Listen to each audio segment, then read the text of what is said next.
when we let go of the drugs, let go of the ecstasy, let go of the alcohol, and all these things that help us temporarily and go for the things that's gonna help us throughout our entire lives, that's what'll heal ED.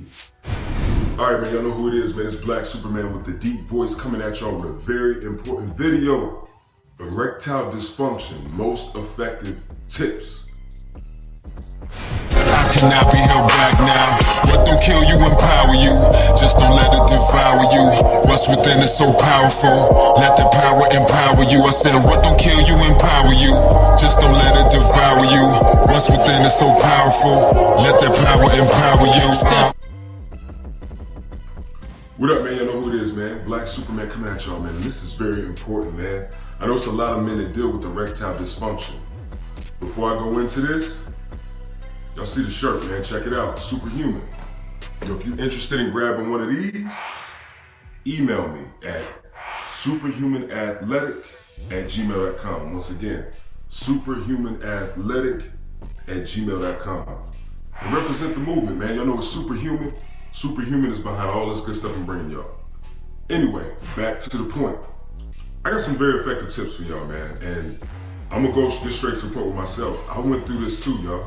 There was a time in my life where I struggled with erectile dysfunction at a very young age. I was only 16, 17, 18. And guys, a lot of the reasons why men go through these different things is because of certain things that need to be met, certain keys that need to be met, all right? But one of the biggest proponents, one of the biggest things that caused this to begin with a lot of men in their adolescence all the way up into adulthood is masturbation, y'all. Chronic masturbation. Now, I'm gonna tell you right now, if you're struggling with erectile dysfunction, right? And you're anywhere from the age of 16 to about 35, 40, right? If you're having issues with getting hard for more than 30 days, right? It stems more than likely from chronic masturbation. How do I know this? That was one of the reasons why I dealt with it. There's so many negative effects to masturbation, especially chronic masturbation. When you feel like you gotta do it, you know, you have to do it to feel comfortable. You have to do it. Once it becomes an addiction, that's when we are trapped, right? And it has a hold on us. And when that hold gets intense, all we want is to get that fix and satisfy that addiction. And that's what happens, guys. With this whole thing, man, with masturbation and porn addiction, especially for my men that's dealing with erectile dysfunction and you ain't, you know, you with your wife or you with your girlfriend or something, you with your significant other and it's not working. It's honestly, especially if you still masturbating now, especially if you still watching porn and masturbating now, because what it's doing is it's making you not want your wife, not want your girlfriend, because you have so many different selections that you could look for on porn, that you could watch on porn, you know, and then you can please yourself exactly how you want to be pleased.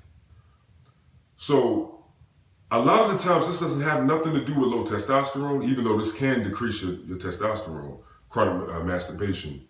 But a lot of the times, guys, this just has to do with changing some habits that may be causing the erectile dysfunction. Going to the root. Y'all know me, man. I'm all about going to the root and handling that part. And then once you handle that part, you can move on to the rest and fix and really, really knock out the main cause of your issue. So I'm telling you right now, chronic masturbation is probably one of the main reasons. And a lot of guys that come to me, I get a lot of people that email me a lot. And you know, when I talk to them, I ask them a list of questions. And every single time it ends up hitting that place of masturbation, chronic masturbation. We begin to talk about a history of chronically masturbating ever since 8, ever since 9, ever since 10. And guys, I'm trying to tell you, this thing causes major effects. I'm going to do a video on this separately, so stay tuned. Click that notifications bell if you haven't already. Click it. And like this video if you like what I'm talking about right now. Go ahead and like it. But I will be doing a separate video on this later to go more deeper into the effects of how chronic masturbation at a young age, adolescence, and all the way through can cause you to have ED. So that's one thing. 2, there are so many powerful herbs, powerful things that you could take that's going to help your body circulate blood better, helping your circulatory system, helping your arteries, your blood, helping everything move more freely. Because we know erections come from blood going to the penis. So root cause, let's figure out what's stopping the blood from going. So there's a lot of herbs, and I'll be doing another video of this too, but I'm just gonna list a few. You know, yahimbi, that's a good one. Ashwagandha, y'all already know that's one that I highly suggest just for hormonal health in general. Ginkgo biloba is a good one. You know, there's a lot of them. There's, you know, you can even eat fruits and vegetables, natural things that can really help with erectile dysfunction. And it's good to just definitely check out some herbs because there's powerful herbs that can really help you. Yahimbi, like I said, ashwagandha, a burdock root. It's powerful. Burdock root is very powerful. Panax ginseng is super powerful, y'all. You know, I'm not a big fan of it, but it will help you with erectile dysfunction. You know, it's something in it called genicinicides, if I'm pronouncing that correctly. And that's one of the things that really helps with blood circulation and really helps with getting that blood to your penis. So that'll definitely help, man. L-arginine, powerful. Anything that's gonna cause blood to flow quicker, anything that's gonna cause nitric oxide to increase, to get that circulation and blood going, is gonna help with erectile dysfunction. And that's one of the things that L-arginine definitely helps with, or L-arginine definitely helps with, y'all. So I highly suggest that y'all check out some of these things, and I will be doing a separate video on this as well. Another tip, y'all, a healthy diet. Y'all don't understand how powerful this is, man. When we begin to clean our diet up, when we begin to kick out the fast food, when we begin to take away eating at restaurants all the time, and when we just cook at home, enjoy our meal at home, cook our food, take it with us, and eat somewhere else. Knowing that we created the food and we made it exactly how we wanted, we can make it taste exactly how we want, all of that stuff just helps. It makes you feel more comfortable, man. And when we're more comfortable, we get horny. And, you know, not only that, a healthy diet is definitely going to be a huge proponent in helping that. 8 times out of 10, if the diet is terrible, it really will affect your libido. It will affect how hard your penis gets. And I know that from my own experience.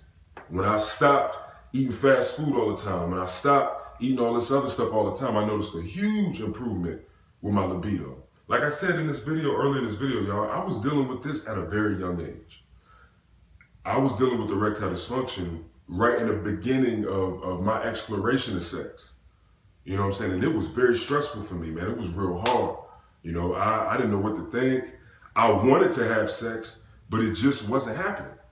You know, and I would be very attracted to the women, and you know, I really wanted to have sex with these girls, and it just wouldn't go down. It just wasn't connecting. So you know, I went, and once I got to a certain age, I started drinking alcohol. And guys, this is one of the biggest ways that you can end up turning into an alcoholic, because it happened to me.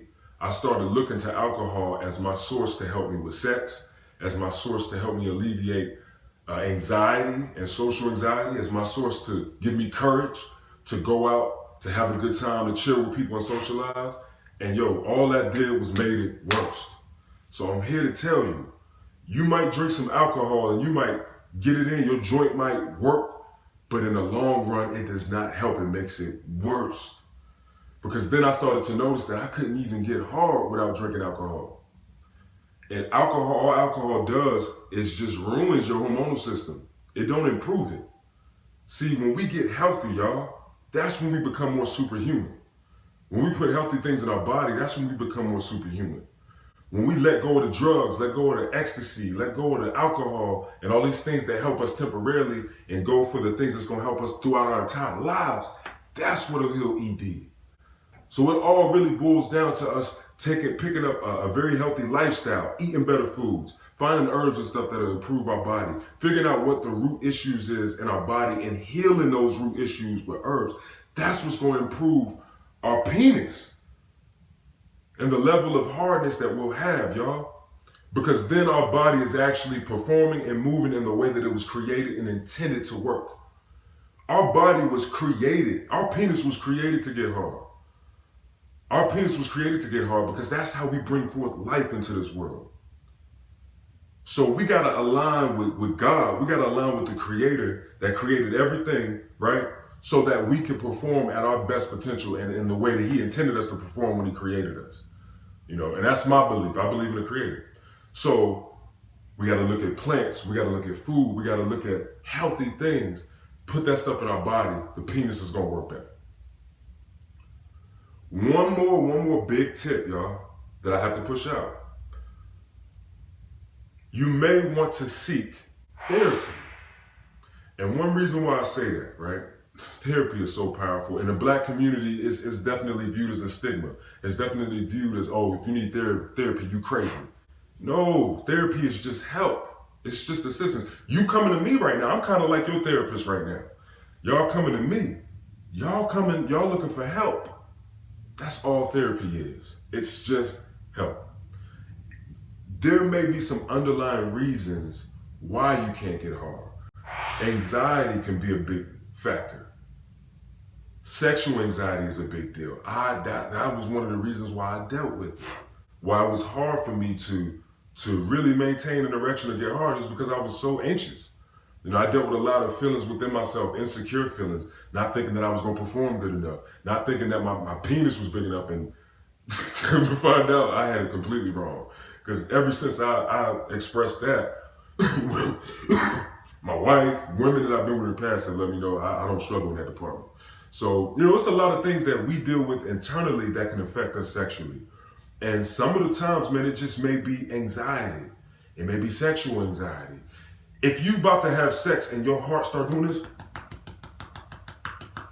if a girl is coming to you and she about to touch you, she ready to touch your joint or something, or y'all are getting like, you know, intimate, and palms start sweating, underarms start itching, because these are the things that I was going through, and I'm sure a lot of y'all go through it too. I'm gonna tell you right now, your main issue is anxiety, sexual anxiety, possibly social anxiety. And to go back to the other step I said earlier, I believe that a lot of my sexual anxiety came from chronic masturbation, because anxiety is definitely an attached thing that comes from masturbation, chronic masturbation. It makes you anxious. It makes you timid, believe it or not. It has all these negative effects. I'm going to do another video on that, y'all. I'm going to go into detail in these videos. Why you shouldn't masturbate. Why we should turn away from fat, yo. Because it's a big deal. It hurts you, especially if you're a child and you're young. It's not going to help you. It's going to mess your life up, almost, if you let it. So look, man, anxiety, dealing with anxiety. If you're chronically masturbating, when you stop masturbating, you're gonna notice that you're not as anxious anymore. You're gonna notice that you feel more alive. And man, that's what we were intended to do and feel and be, man. We got air coming in our lungs because we were meant to live. We don't want no lip penis. We don't want that. It's nothing to be ashamed about. All it is just something that we gotta go and fix, solve the problem. Boom. It's done. So, man, y'all know who it is, man. It's Black Superman. I know these tips are going to help you, and I know the videos that I'm going to do later is going to help you even more. Definitely click that notifications bell, okay? Because these videos are going to be powerful, and they're going to help you, and you're going to be hitting me up, commenting like, yo, Black Superman, you were so right, thank you. So, look, like this video, share it if y'all know anybody else, maybe a friend who might be going through this too. You know, it's hard. It's really hard to talk to anybody about this. You know, and we gotta, I want to say this to anybody else who's watching this. We gotta stop, downing people, teasing people, clowning people that are going through these issues, especially if they coming to you and talking to you about it. You know, because if we could just be more accepting to the fact that we are all messed up, we all got issues, we all need help with something, I think that this world would be a better place. If we could just be more receiving to when people are going through issues, they're feeling these different things, right? And they need help, they need someone to talk to, people will be able to get over these things quicker and easier. All these crazy people, man, they go out on shooting sprees and killing. These people just need somebody to talk to. They feel alone, not justifying those acts, but they feel alone and they don't have anybody to talk to, and they just feel like, F it, I ain't got nothing to lose, don't nobody care about me, nobody wants to listen to me. We gotta change, man, we gotta be better, man. Y'all know it's Superhuman Athletics, let's get it.